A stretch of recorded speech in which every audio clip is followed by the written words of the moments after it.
2. The first sign that the Pride Lands would never be the same again came not from a roar, but from the silence that swallowed the plains. Birds stopped singing. The wind slowed. Even the rivers seemed to hesitate, as if sensing the storm about to break. The land itself trembled with anticipation, knowing that a battle unlike any before was about to erupt. This was no ordinary fight. 2. This was the deadliest battle the Pride Lands had ever seen. 2 forces, 2 visions, 1 destiny, and a kingdom hanging in the balance. At the edge of the Great Stone Rise, the rightful king surveyed his domain. His mane was streaked with silver, evidence of years of leadership and countless battles fought to preserve harmony. His eyes scanned the horizon, tracing the dust that marked the approach of the rival king and his forces. This was the culmination of a long conflict, a moment that would determine the fate of the circle of life itself. The rival king advanced with ferocity. His mane flowed like shadow, his eyes gleaming with hunger and ambition. Every step he took sent tremors through the earth beneath him, a warning to all who opposed him. He believed in strength over balance, domination over harmony. To him, the circle of life was a chain to be broken, a rule meant to be rewritten by the strongest. Lions gathered on both sides, each one carrying the weight of loyalty, fear, and hope. Cubs peeked from behind mothers' eyes, wide, hearts pounding. Hyenas circled at the edges, their cackles quiet but dangerous, waiting for an opportunity. The entire Pride Lands had become a stage for a battle whose echoes would be remembered for generations. The first clash shattered the silence like thunder. Dust exploded under pounding paws, roars collided, and claws tore at earth and flesh alike. The air was thick with tension, each roar carrying the weight of legacy, each strike demanding attention. The rightful king led with strategy and purpose, every move calculated to protect his pride and land. He did not fight recklessly. Every strike was precise, every counter deliberate.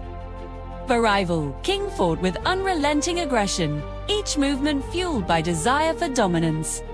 He attacked like a storm, wild and chaotic, tearing through the defenses that tried to block him. His roar split the air, sharp and commanding, a challenge to all who dared stand before him. Strength and fury were his allies, but discipline was not. He relied on raw power, hoping to crush opposition before wisdom could guide it. The battlefield was chaos incarnate. Lions collided with lions, fangs flashed, claws struck, and dust rose in clouds that obscured vision. Cries of triumph and pain mixed in a symphony of conflict. The land itself seemed to groan under the weight of what was happening. Rivers ran dark with mud and blood. And the trees shivered as if mourning the violence unfolding beneath their branches. The first king moved through the fray like a force of nature. He protected the young and the weak, ensuring that the circle of life endured even amid destruction. He fought with the memory of past elders guiding him, with the lessons of generations etched into every motion. His roar was not merely a sound, but a command that rallied allies, strengthened courage, and reminded everyone of what they were defending. The rival king surged forward, cutting a path toward the heart of the battlefield. His eyes were fixed on the throne, on the high stone rise where victory could be declared. Each strike was a message. Surrender, or be destroyed. Yet for all his power, he underestimated the resilience born of purpose. Strength without strategy would soon meet its match. The two kings finally collided at the center of the plain, and the earth shook beneath them. Claws met claws, fangs snapped inches apart, and dust swirled like smoke from a wildfire. Movement was a battle of wills, every strike a test of endurance. Around them, the fighting slowed. Lions paused, watching the titanic struggle that would decide the fate of the land. Cubs huddled closer to mothers, hearts racing, knowing that what happened here would echo through their lives. The rival king taunted with every attack, mocking the principles that guided the first king. He claimed mercy was weakness, patience a lie. The first king answered not with rage, but with steadfast determination. He dodged, parried, and countered, every motion measured, precise, and imbued with the weight of responsibility. Blood mixed with dust, creating a haze that seemed to hang over the battlefield like a shroud. The battle shifted toward the Great Stone Ridge. Here, the ground was uneven and treacherous. Every step mattered. The rival king pressed his advantage, attempting to corner the first king and end the fight. He lunged, claws extended, teeth bared. The first king dodged, deflected, and forced his opponent to retreat step by step.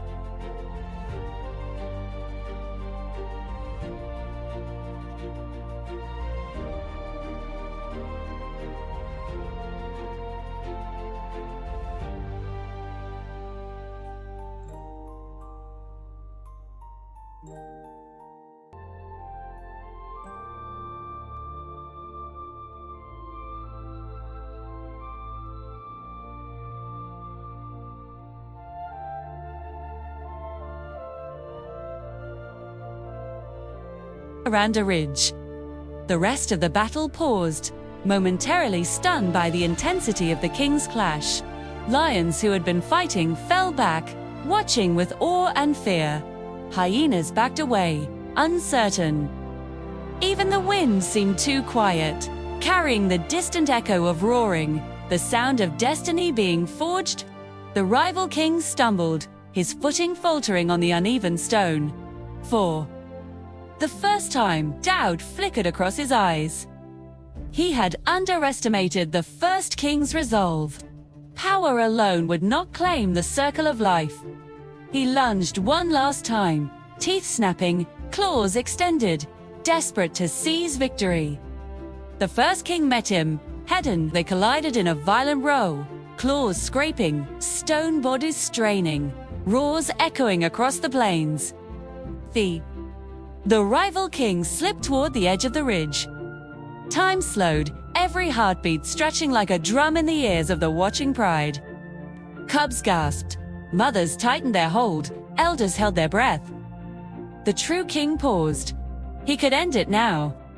One strike, one push, and the rival king would fall. The throne would be his. The circle of life would be safe, but he remembered the purpose of his reign, not to destroy, but to protect. With a deep breath, he stepped aside, allowing his opponent the choice to retreat or fall. The rival king hesitated. Anger, pride, and fear warred within him. He had fought for dominance, for power, for a throne. Now, confronted with mercy, he felt the weight of every mistake. Slowly, he stepped back, lowering his head in acknowledgement. The battle was over, not through destruction, but through wisdom. Silence swept the battlefield. Dust hung in the air, slowly settling. Lions lowered claws.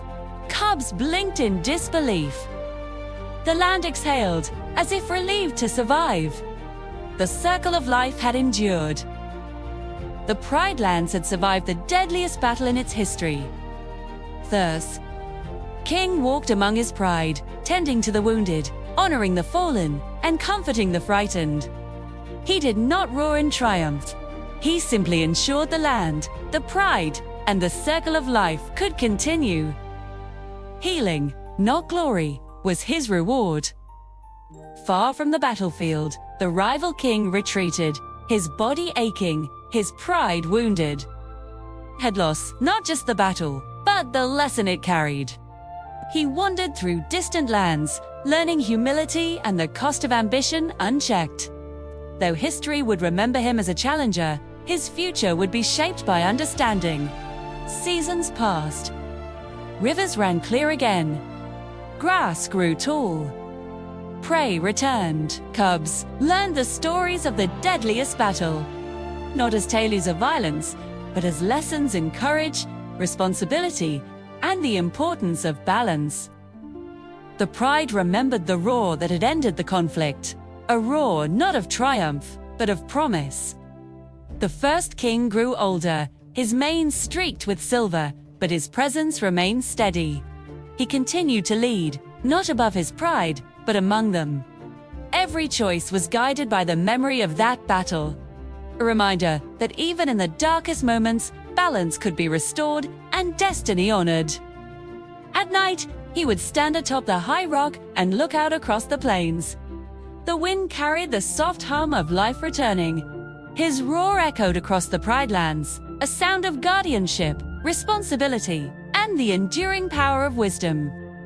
And so, the deadliest battle in the Pride Lands became legend, a story passed through generations, teaching that true victory is not claimed through fear or force alone, but through courage, balance, and the protection of all who call the land home.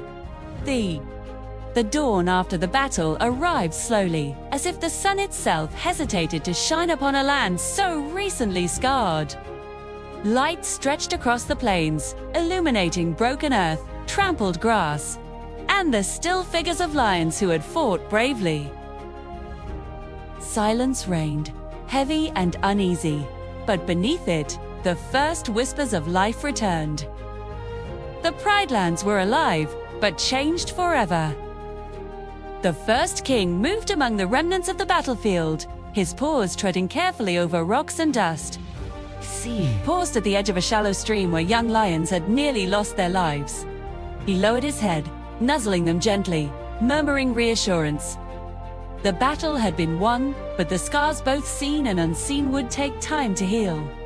Leadership, he knew, was not measured in victory alone, but in the strength to nurture what remained after chaos.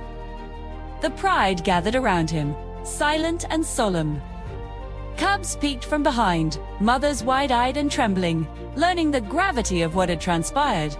Older lions, wounded yet dignified, bowed their heads. The first king spoke softly, his voice carrying across the open plains. He reminded them that the circle of life was fragile, and that balance must be preserved not through fear, but through guidance and understanding. Meanwhile, the rival king had retreated to distant lands, his body and pride battered. For the first time, he understood the cost of his ambition.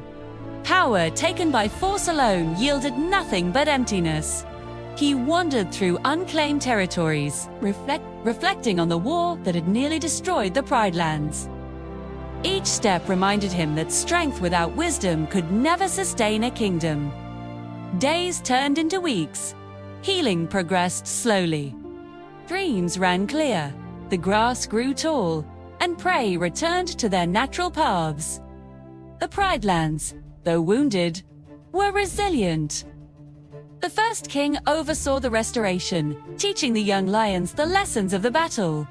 They learned that courage is not the absence of fear, but the choice to protect those who cannot protect themselves. We learned that every action, every decision, carries consequences that ripple through the land.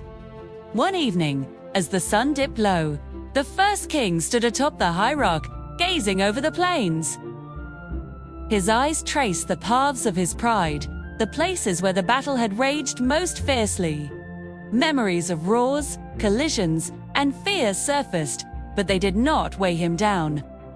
Instead, they reminded him why he fought not for glory, not for dominance, but for the preservation of life and the harmony of the circle. Across the border, the rival king observed from a distance.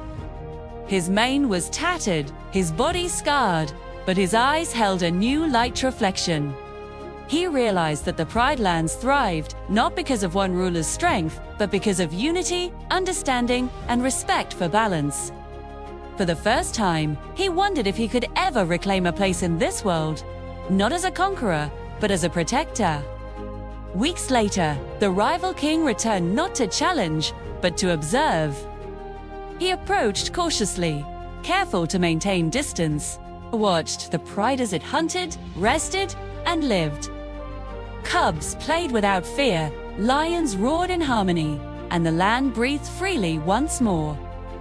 The first king noticed him, but did not roar in challenge.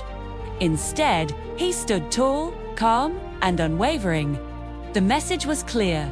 The Pride Lands were protected, but mercy was extended to those willing to learn. The rival king lowered his head, acknowledging defeat without words. He had been tested and found wanting, but he had also learned humility.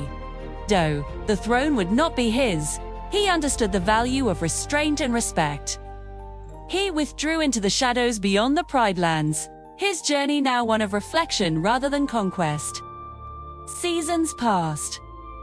Cubs grew into strong lions under the guidance of the first king, learning to balance courage with wisdom. They heard stories of the deadliest battle, the roar that had shattered the plains, the clash of claws and fangs, the choices that had preserved life. These stories were not glorified tales of violence, but lessons in responsibility, balance, and the true meaning of leadership.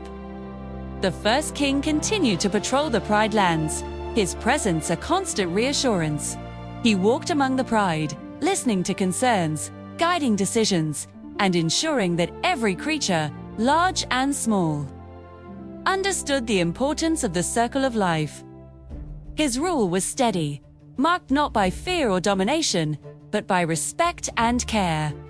At night, he would climb to the high rock and gaze at the stars. The constellations above reminded him of past kings, of battles fought, and of the enduring responsibility of leadership. His roar echoed across the plains, not a warning, but a declaration that the Pride Lands were protected, that balance had been restored, and that life would continue its rhythm. Meanwhile, the rival king had found a new path. He protected territories far from the Pride Lands, using his strength to guard rather than dominate. Though he would never rule, he became a guardian in his own right, learning the lessons that only survival and humility could teach. His story became a quiet echo of the larger battle, a reminder that even the strongest must learn restraint to truly matter. Years later, when the first king felt the time of his reign approaching its end, he called the pride together. Cubs, who had once trembled, now stood tall, ready to inherit the lessons of courage, wisdom, and responsibility. The circle of life had endured the deadliest battle, and it would continue through the next generation.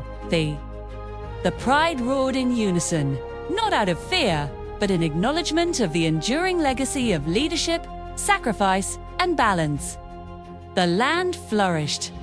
Rivers sparkled in the sun, grass stretched to the horizon, and the creatures of the Pride Lands moved freely and fearlessly once more. Even the shadows seemed lighter, carrying memories of the battle, not as curses, but as lessons that had shaped the land and its leaders. The first king's reign became legend, a story passed through generations of lions, a tale of resilience, wisdom, and the power of protecting life over seeking dominance. The final roar of the first king echoed across the Pride Lands, a sound that carried through valleys, over rivers, and across plains. It was not a roar of triumph, but of completion, a promise kept, a cycle preserved. Cubs looked up in awe, elders listened with reverence, and every lion knew that the circle of life had survived the deadliest test it had ever faced. The rival king, far beyond the borders, listened to that roar on the wind. Though he could not return, he understood its meaning. Strength without wisdom is fleeting, but courage, guided by responsibility, endures. The Pride Lands had survived, and the lessons of that battle would ripple through generations, shaping every lion born beneath the stars. The deadliest battle in the Pride Lands was no longer remembered as a tale of destruction. It became a story of endurance, of choices made under pressure, and of the understanding that leadership requires more than parrot, demands heart, wisdom, and a willingness to protect life, even at the cost of victory. Cubs grew, elders passed on teachings, and the land healed, whispering the story of that day to every creature that called the Pride Lands home. The first king's legacy lived on through every decision made, every cub guided, and every life protected. The circle of life continued unbroken, stronger for the lessons learned through the roar, the clash, and the courage displayed in the deadliest battle the Pride Lands had ever known. And so, the Pride Lands thrived, a land of balance, honor, and courage. A kingdom forever marked by the battle that tested not just claws and strength, but hearts and wisdom. The echoes of that battle remained, a constant reminder that the deadliest fights teach the greatest lessons. And that true kingship is measured not in victory alone, but in the protection of all who call the land home.